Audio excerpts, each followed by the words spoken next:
नमस्कार, जय हिंद जवाहर साथियों। कैसे आप सभी? उम्मीद करते हैं कि आप सभी बहुत ही बेहतरीन ज़बरदस्त जिंदाबाद होंगे। तो आज के हमारी एक और इस वीडियो में स्वागत है।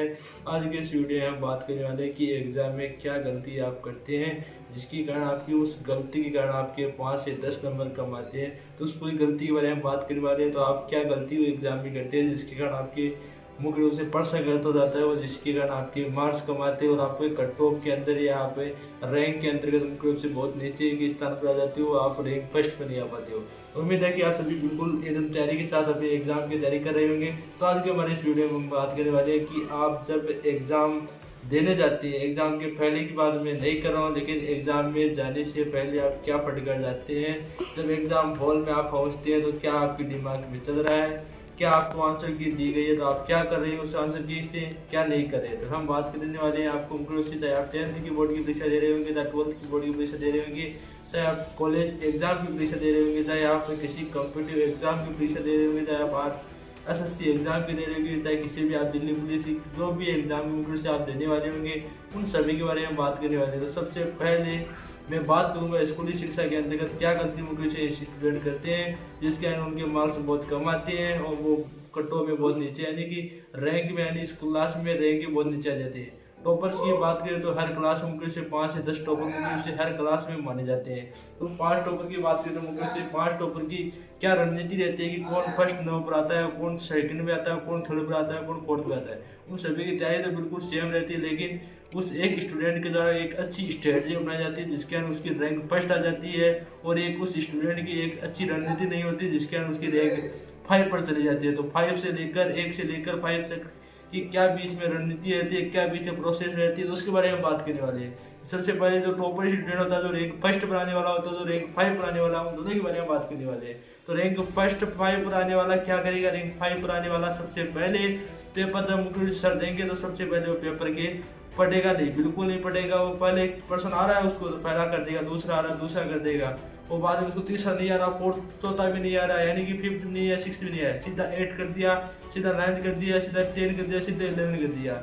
ये गलती वो मुख्य रूप से करता है जिसके कारण उसका पूरे पर्सन गलत हो जाते हैं। वो बाद में लास्ट में जाता है तो मुझे सोचता है कि मेरे तो ये पर्सन गलत है, मैंने ये पर्सन यहाँ पर करना था, यहाँ पर मैंने कर दिया, 7वां 8वां पर्सन मैंने गलत कर दिया। वो बाद में वो हड़बड़ाहट मर जाता है और उसका पेपर या तो 10 मिनट जल्दी होता है या 10 मिनट या 20 मिनट लेट होता है। ज़्यादातर चांस रहते हैं कि उसका पेपर लेट होता है क्योंकि उसको पता नहीं रहता कि मैंने पहला पर्सन किया है या दूसरा पर्सन किया है, मैंने 7-8 पर्सन छोड़ दिया है। और बाद में वो देखता है तो उनके से 20 मिनट लेट ही होता है क्योंकि उसको लगातार रणनीति उसकी रही नहीं थी कि कौन से भाग में मुझे से कौन सा पर्सन करना है, ये उसको पता नहीं था। तो मुझे से उसके कारण उसके मार्क्स बहुत कम आते हैं, आ पाते हैं और मुझे से 1 से 2 पर्सन छोड़ दिया जाता है। अब मैं रैंक फर्स्ट के आने वाली बात की बात करने वाला, रैंक फर्स्ट में कौन सा स्टूडेंट आता है? तो रैंक फर्स्ट में मुख्य से वो स्टूडेंट आता है जो मुख्य रूप से पेपर देने से लेकर पेपर अंत तक एक स्ट्रेटजी के साथ चलता है। तो उसको स्ट्रेटजी क्या रहती है? तो मैंने अपनी स्ट्रेटजी अपने जीवन में अपनाई थी, वही स्ट्रेटजी वो रखता है। वो क्या स्ट्रेटजी रखता है? वो स्ट्रेटजी रखता है मुख्य रूप से सबसे पहले जब उसको पेपर दिया जाएगा तो सबसे पहले पेपर में वो देखेगा क्वेश्चन कितने हैं, वो भाग कितने हैं। पेपर में ए, ब, स होता है, खंड होते हैं, उनको से भाग कहते हैं, उन्हें खंड या भाग section A B C D होते हैं। सेक्शन C और D तक होता है। तो स्टूडेंट सबसे पहले पेपर को पढ़ता है, सेक्शन A के सभी क्वेश्चन को पढ़ता है, सेक्शन B के सभी पर्सन को पढ़ता है, सेक्शन C के सभी पर्सन को पढ़ता है, सेक्शन D के सभी पर्सन को पढ़ता है। वो बाद में आंकड़ा लगाता है कि सेक्शन A में मेरे को 2% नहीं आ रही, लेकिन सेक्शन B में मेरे को 2% नहीं आ रही, और सेक्शन C में मेरे को 4% नहीं आ रही, सेक्शन D में मेरे को 8% नहीं आ रही। तो वो क्या करेगा? सबसे पहले स्ट्रेटजी सेट करेगा कि मैं सेक्शन 1 के अंतर्गत मुख्य रूप से सभी क्वेश्चन को लगातार अटेम्प्ट करूंगा, मेरे को जो क्वेश्चन नहीं आएगा उसके मैं अपने दिमाग के अकॉर्डिंग, क्योंकि वो पढ़ा हुआ स्टूडेंट है, उसको पता है कि इतना कितना क्वेश्चन का कितनी लाइन तक, वो मुख्य से अब की बार तो पेपर में दे जाता है कि सब सीमा इतने सब सीमा के अंतर्गत आएगा, तो वो सब सीमा की जगह छोड़ देगा। जगह छोड़ना बहुत अच्छी बात है, जगह नहीं छोड़ते हैं आपकी बहुत बड़ी गलती है। ये सभी को सेक्शन वाइज करना चाहिए। सेक्शन वाइज जब करोगे आपका तो वो क्या करेगा? सेक्शन वाइज उसको बांट देगा। सेक्शन वाइज बांटेगा तो मुझे से 5 मिनट, यानी कि सेक्शन ए में मुझे छोटी वाले पर्सन तो सेक्शन 5 मिनट वो सेक्शन कर लेगा।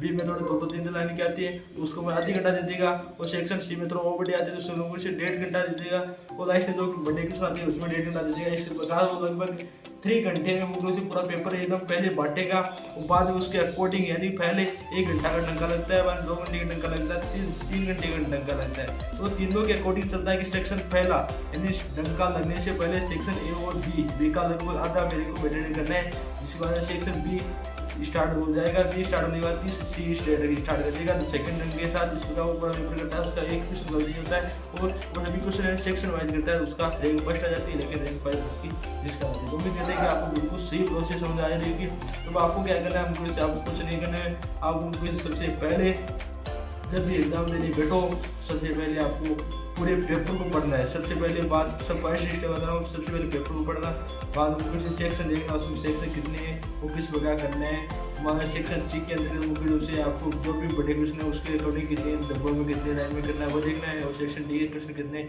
2 पन्ने में करना है, 3 पेज में करना है, जो भी आपको करना है वो देखना है। वो बाद में पूरी एग्जाम देना और टाइम टेबल बांट देना है कि मेरे को पहला डंका यानी कि 1 घंटे के अंदर मुख्य रूप से सेक्शन ए और सेक्शन बी का आधा भाग कर लेना है, और दूसरा डंका लगेगा मुख्य सेक्शन सी पूरा कर लेना है। और 30 सेकंड के साथ में वो सेक्शन डी चालू कर देना है, वो पूरा पेपर कंप्लीट हो जाता है। वो स्टूडेंट इसके अकॉर्डिंग चलेगा तो उसका पेपर 10 मिनट जल्दी होगा।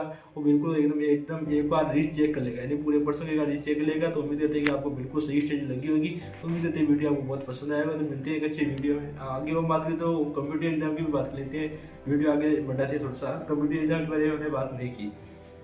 कंप्यूटर एग्जाम में क्या होता है कि सबसे पहले हम एग्जाम देने बैठते हैं तो सबसे पहले हम पहली चोट 2 क्वेश्चन आती है उसको एक फोकस के साथ 2% पहले चोट आता है उसको ऊपर क्लिक करना है। 2 बार दूसरे पर 2 क्वेश्चन आता है उस पर क्लिक करना है। तो पहले चोट दिमाग बताता है उसी की बात माननी है।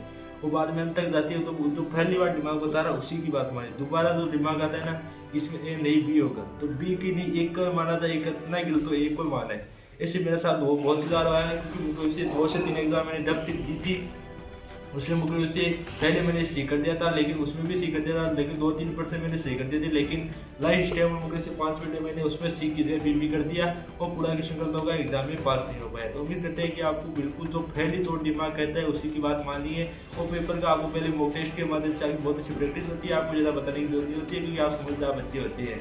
तो उम्मीद करते हैं कि आपको भी वीडियो बहुत अच्छा पसंद आया होगा। तो मिलती है एक अच्छे वीडियो के साथ। तो जय हिंद, जय भारत साथियों।